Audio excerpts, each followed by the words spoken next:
Hello, everybody. Welcome back to the James Lawrence Allcott channel. Sorry about that. That was weird, wasn't it? We've got to talk about Ronaldo. I have to. I know. All you Ronaldo fanboys who are sick of me talking about him because I just generally am not totally keen on him. This is the video for you, actually. Stick with me because I want to hear the spin. I do really want to hear the spin because I can feel my own bias. I can. I'll say that from the outset. But I want to break this down. I've been getting the bloody board out. I've been writing some bloody questions down again. And I want you guys to help me figure this out. Because is it a great move? Is it a terrible move? Could this whole thing have been avoided? Is he going to be happy there? Are we being snobbish? I think that's probably the place I want to start off. And actually, the final question is, has he kind of given up? Or has he just realised? Let's talk about all of this.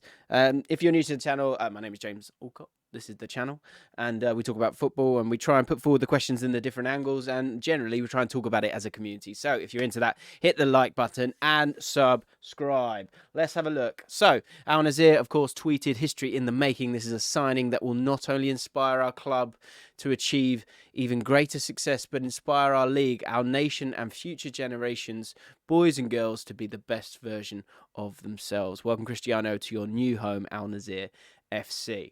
And that is a good starting point because it being over in Qatar for the World Cup for a sort of extended period of time, as I've said previously on the channel, I think it opened my eyes a little bit in terms of the sort of Western snobbery that does occur. Now, the facts are the facts, right? The Saudi Arabian league is not a strong league in comparison to those top leagues in Europe. Do they want to be able to flourish and get better? That's absolutely fine, and that's a good ambition to have. And also for those people that will be there, they will be able to go and enjoy it as the club says, in terms of, exposure to Al Nassr, exposure to the league, and the ability to sort of, inspire future generations of boys and girls. And girls is good. It's good to be seeing that, isn't it? Because obviously there are some concerns over those kind of issues, right?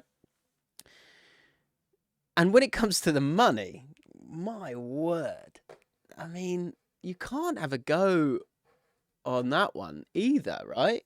Because according to the BBC, so he signed till 2025. What are we in? 2022, 23. So it's a 3-4 year deal. So he'll be playing till he's 40.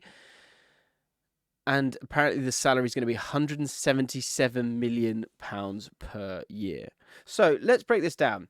Is it a great move? Is it a terrible move? In terms of being a great move, that's good money, right? And in terms of people's legacies in life, money does matter to a point. And if you're chucking on 200 million a year, let's be honest, 200 mil a year, that sets you up for a hell of a long time. A hell of a long time moving forward. And at some point, I think this is why I thought it was interesting to talk about, is because we see what's happening in golf, we see what's happening in boxing, you see what's happening in all sports. Everyone's got a price. Everyone has got a price. And you can understand why, because sadly money does make the world go round. And maybe I'm just getting older and getting more cynical, but we'll get onto the spin of it being quite possibly a terrible move in a second. But in terms of, I think he'd safeguarded his family prior to this, but in terms of safeguarding his family and just having an outrageous amount of money that could allow him to do all sorts of projects after football, this is an incredible move. This is a 37-year-old dude who's going to get paid £177 million per year. Wow. In the summer, Ronaldo turned down a £305 million deal to join another Saudi team, Al Hilal, because he was happy. He was happy at United. And of course, this all ended in a horrible way with Piers Morgan and that terrible interview. And I saw Jamie Carragher made quite a good point where he's saying Messi's ending his career with the World Cup, Ronaldo's ending his with Piers Morgan. So great move. Yes, the money's unbelievable. And at 37, can you turn down a deal like that? Would you? It'd be a very, very difficult one. The only reason you would then switch it up, and let's talk about it being quite possibly a terrible move, is the fact that in terms of money that you need, I'm sure we've all seen the statistics on that. Like, to a certain point, a certain amount of money can make you happy. after that, you need other things. And Daniel Taylor speaks in The Athletic about it. He says, is this the best you could do, Ronaldo? Is this the best you can do? And when we look at it from that point of view, it's not a good move. Let's be honest. And this will come across like it's that Western snobbery. We're not bothered.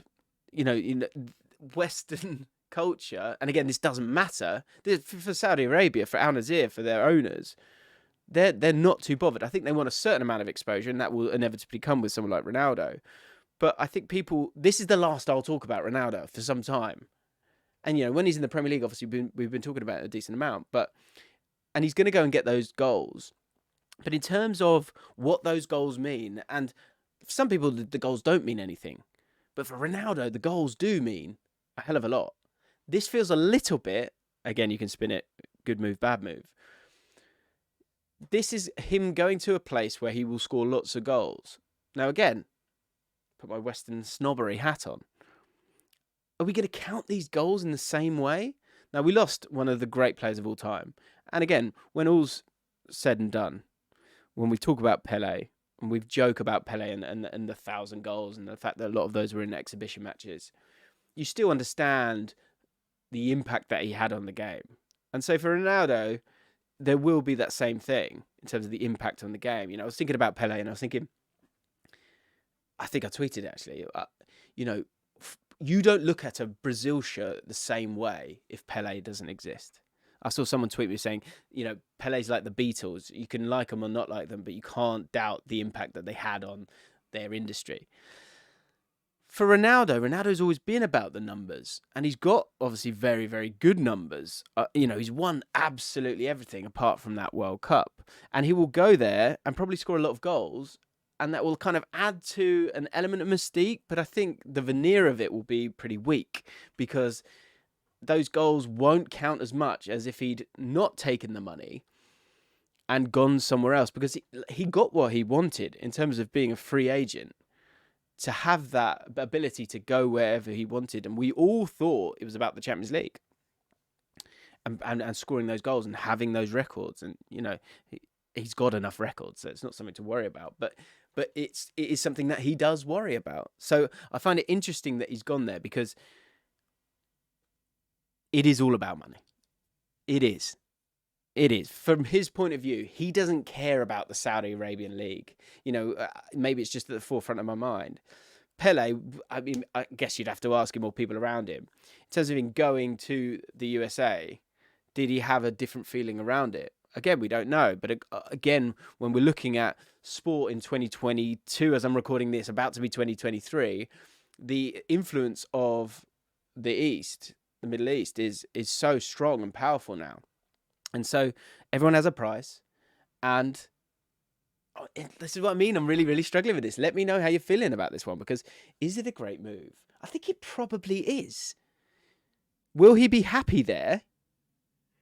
I don't know. In the pit of his stomach, I think he will salivate over being in those big games. But what I also think is that I think he's given up a little bit. That in terms of that complete understanding that I am the best in the world, I think he's given up on that a little bit. And I think it's been a rough few months. But I think he's gone, this is too good a move financially. But can I do what I want to do? Or can I get a manager that's going to believe in me to play in these elite teams at this elite level? Carlo Ancelotti spoke about different leaders in his book, and he talked about Ronaldo as a leader, but not as one who, in terms of, man management, communication, in terms of someone who just sets the standard. And he's unable to do that, it seems, at the very, very highest level, unless that team is totally built around him. And the bottom line keeps coming back to the way modern football is right now, which is that you have to work hard. You have to be able to get around the pitch. Maybe not Messi.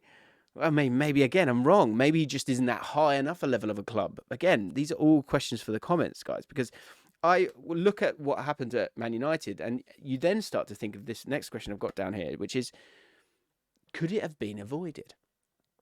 Could this whole thing have been avoided? if Ronaldo had understood that his role is going to be different, or if Ronaldo is willing to try that little bit harder. I've got to be honest, I saw him at the World Cup for Portugal, and there was a bit of trotting about, but overall he did work hard. He certainly works harder than Lionel Messi. But the bottom line is, can he be that difference maker? In a Man United side, it feels like he can't at this moment in time. And I think generally when we're looking at strikers out there, you've got to offer up that tiny little bit more.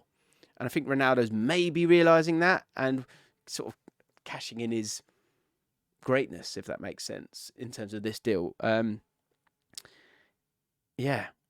find it fascinating. I do find it fascinating. Like, I think most people will go, and I think you guys will have stronger views on this than me. I'm sort of caught in between, because I think he will get there and he'll enjoy himself, but then the dust will settle a little bit and he'll have this outrageous bank account, but he'll be like, oh, it's the Champions League quarterfinals. That's where I come alive.